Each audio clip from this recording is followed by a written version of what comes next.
Hello guys, welcome to cooking Geetha. நம்ம சேனலை subscribe பண்ணாதவங்க சப்ஸ்கிரைப் பண்ணிக்கோங்க, ஷேர் பண்ணிக்கோங்க, மறக்காமல் சப்போர்ட் பண்ணுங்கள். நான் இப்போ ஒரு திருவாதிரை களி பண்ண போகிறேங்க. திருவாதிரை நெருங்கி கொண்டு இருக்குது.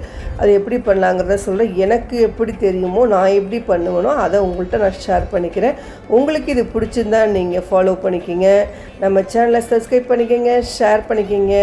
அட்டகாசமான ஒரு சூப்பரான ஒரு களி பண்ணிவிடுவோம் வாங்க. நான் ஒரு டம்ளர் அளவுக்கு ஒரு சாம்பிள் தாங்க பண்ணியிருக்கேன். ஒரு டம்ளர் அளவுக்கு பச்சரிசி எடுத்து வச்சுருக்கேன். 2 டேபிள் ஸ்பூன் பாசிப்பருப்பு, 2 டேபிள் ஸ்பூன் கடலைப்பருப்பு பாருங்கள் ரெடியாக எடுத்து வச்சுருக்கேன். இப்போ அரிசியை நல்லா பொரியரிசி மாதிரி நல்லா வறுத்துக்கணும்.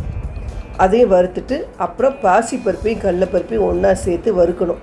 எப்படி நம்ம செவக்க வாசனையாக அரிசியை வறுக்கிறோமோ அந்த அளவுக்கு களி அற்புதமாக அருமையாக அமையும்.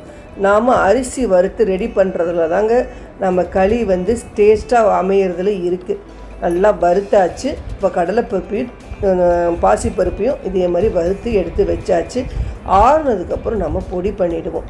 நான் இப்போ 1 டம்ளர் அளவுக்கு வெல்லம், நீங்கள் ஸ்வீட் சாப்பிட்றவங்களா இருந்தால் இன்னும் கூட ஆட் பண்ணிக்கலாம். நீங்கள் வெள்ளத்தை நீங்கள் சாப்பிட்ற நம்ம ஸ்வீட்டை பொறுத்து இருக்குது.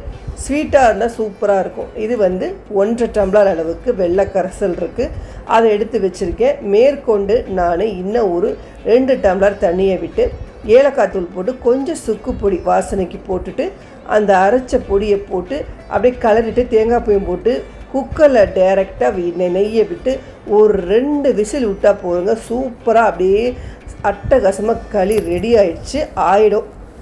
பாருங்கள், ஓப்பன் பண்ணிவிட்டேன். இதை அப்படியே பொலபொலன்னு சூடு ஆற உங்களுக்கு உதிரி ஆகிடும்.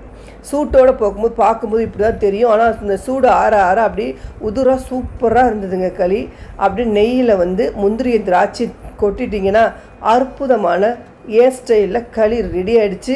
இது உங்களுக்கு பிடிச்சிருந்தா நம்ம சேனலை சப்ஸ்கிரைப் பண்ணிக்கோங்க, ஷேர் பண்ணிக்கோங்க, மறக்காமல் நம்ம சேனலை சப்போர்ட் பண்ணுங்கள். நம்ம அடுத்த நல்ல ரெசிப்பியில் பார்க்கலாம். அது வரைக்கும் பாய்.